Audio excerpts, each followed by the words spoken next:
Cruzeiro está vivendo uma fantasia.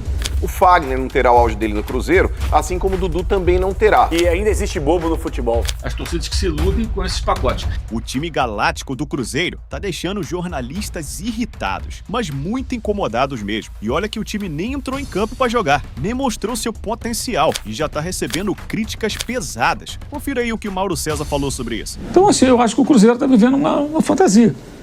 Uma fantasia, porque são grifes importantes, mas que todos precisam se recuperar. Ainda tem o Fagner ainda tem o Fagner. Todos eles precisam mostrar que ainda podem ser úteis e decisivos e importantes. É muita aposta no elenco só. Me parece ser uma formação de elenco baseada praticamente só em atrair mídia. Atraiu a mídia. Mas quando a bola começar a rolar e começar o Campeonato Mineiro, não vai ter mídia. Não vai ter mídia, vai ficar lá falando da imprensa mineira, porque o Campeonato Mineiro, com todo respeito, não tem repercussão além das fronteiras do estado de Minas Gerais, salvo quando acontece algo excepcional. Vai ficar jogando lá dentro de Minas Gerais, não vão para a Libertadores, nenhum dos dois grandes do estado, vão jogar Sul-Americana e vão seguir. Se no Brasileiro, na Copa do Brasil, os dois começarem a brilhar, Cruzeiro, Atlético, especialmente o Cruzeiro com esses reforços todos, né? Aí a gente vai falar muito do Cruzeiro. Fora isso, vai dar uma subida na pauta. Naturalmente vai subir, vai ficar restrito a Belo Horizonte. Por quê? Porque é isso. E assim, e grandes feitos que ocorram durante o Campeonato Mineiro também, calma aí, né?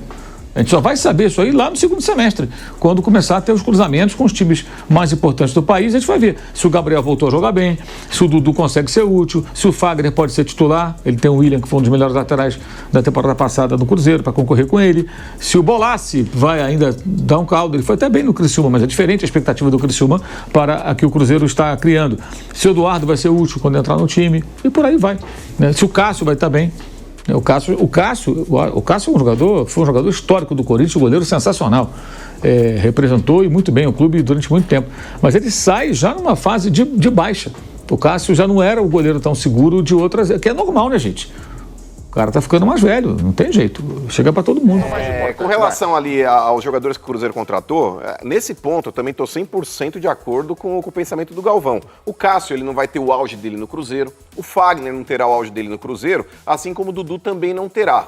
Dificilmente o Gabigol ele vai ter o auge dele perante o que ele construiu no Flamengo dentro do Cruzeiro, mas é um cara com idade para isso. E claro, potencial para isso também. Então a expectativa maior dessas contratações que o Cruzeiro fez está exatamente em cima do Gabigol. O Cássio, eu acho que ele pode fazer um jogo em alto nível aqui ou ali, o Dudu a mesma coisa, mas, cara, fisicamente não tem como eles entregarem o que eles entregaram nos respectivos times que eles passaram. O Cássio no Corinthians, o Dudu no Palmeiras, o Fagner no Corinthians também. Mas o Gabigol, cara, se ele não bater de frente com o técnico, porque aí eu acho que tá o maior desafio, é justamente o entrosamento entre Gabigol e Fernando Diniz. Se o Fernando Diniz entender o jeito marrento do Gabigol e o Gabigol não começar a tentar testar o Fernando Diniz, como ele já tentou em outros clubes também, como ele fez inclusive com o Tite, eu acho que pode ser um negócio que vai dar liga. Porque, tecnicamente falando, cara, não, o Gabigol...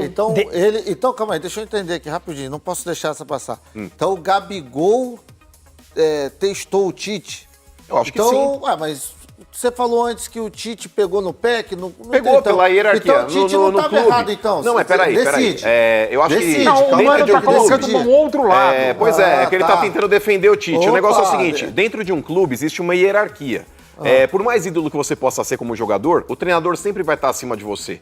E o Gabigol, em determinados momentos, ele tentou peitar o Tite pra falar, pela história que eu tenho dentro do clube, ele quis bater de frente. E aí o Tite pegou e falou, quem manda aqui sou eu, você tá no banco. Mas aí que tá, nesse ponto, Sheik, faltou inteligência pro Tite. O Gabigol em nenhum clube do mundo, ele pode ser reserva do Flamengo. Ou do Carlinhos, né? O Carlinhos sendo titular. O Carlinhos, num jogo, eu não lembro qual foi, mas, cara, o Carlinhos era titular, o Gabigol era banco dele. Você tá falando de 1 ou 2 jogos, na verdade. Um ou dois não, isso aí é mostrar pro jogo. Mas o Pedro, a maior parte foi o Pedro titular com merecimento. Mas quando o Pedro se machucou, automaticamente o Tite deveria ter chegado no Gabigol e falado, bacana, você me xingou no caminhão do Corpo de Bombeiros, eu tenho uma rusga com você, mas aqui eu não sou maior que o Flamengo e você também não é. Você vai ter que jogar e vai ter que me ajudar. Você é meu camisa 9. Mas e o ele Tite não fez isso. O Gabriel pra jogar também. Teve jogo. O exemplo que o Gabigol jogará no Cruzeiro é que ainda existe bobo no futebol. Porque Deus. você oferecer um contrato de 4 anos pelo que ele vai ganhar, sendo que ele não tá jogando nada de alguns anos pra cá. 28 anos. É a prova que ainda existe bobo. Então é o seguinte, podem me Ele na cobrar aqui fase mais pra ruim, ele frente. deu a Copa do Brasil pro Flamengo na fase ruim. É uma 2 anos fazendo nada. 2 anos fazendo nada porque do banco de reservas não dá pra fazer. Desrespeitou todo mundo, mas aí acho que ele é o Desculpa, Pelé da mas isso é bola. outra coisa. Fardou na Isso Europa. daqui- Não jogou na seleção, briga com o Pera, treinador. Capelani, deixa O cara o Gago falar isso é uma falar. vergonha. Meu irmão, dá a sua opinião. Dá a sua opinião e eu dou a minha opinião. Você fica nesse seu papinho, porque o Gabigol já arrebentou o seu time, que é o Furacãozinho, já arrebentou. Então o Gabigol é um craque de bola, Craque. artilheiro. Às vezes ele só Nossa. precisava renovar o ciclo dele também, que já tinha o ciclo ok. Craque. Vai deitar o Cruzeiro. Irmão, olha Mas esse vai time. deitar. Olha esse time, vai deitar.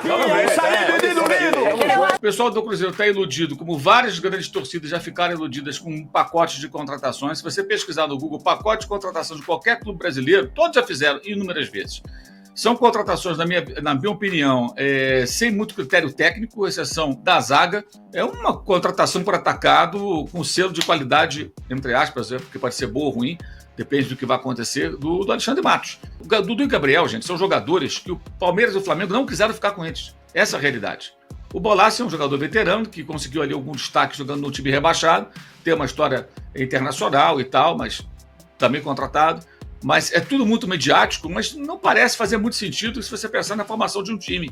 E um time que já existe, né, que com problemas, que se acentuaram com o Fernando Diniz. Na saída do Fernando Seabra e a entrada do Diniz, o time piorou.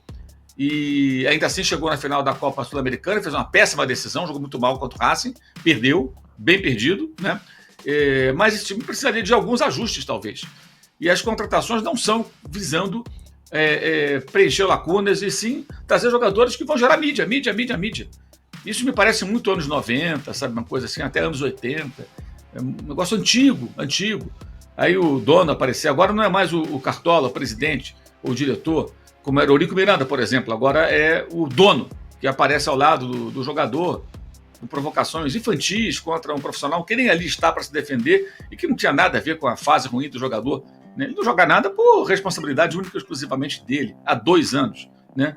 Então, sinceramente, eu acho que nem mereceria essa mídia toda. Quando a gente fala muito sobre ele, a gente faz o que eles querem. E eu acho que a gente deve falar quando jogar bem. Quando jogar bem ou jogar mal, a gente vai falar. Jogou pra caramba, vamos elogiar. Olha, o Gabriel voltou, o Dudu tá comendo a bola, sensacional. Olha o Diniz, que timaço, parabéns, Cruzeiro. Vamos elogiar. Isso daqui a algum tempo. Ou, se for um fracasso, a gente vai falar que foi um fracasso. Eu acho que é isso. Ficar falando sobre eles agora, sinceramente, eu acho totalmente desnecessário. Porque não tem o que falar. Falar o quê? É tudo, a gente pode especular aqui sobre o que pode acontecer. A minha opinião é parecida com a do Danilo. Não me parece um time montado com o intuito de montar um time de futebol, e sim jogadores midiáticos. Teve uma frase do Alexandre Matos ao microfone, falando para todo o estádio que o maior ídolo do Cruzeiro é o dono.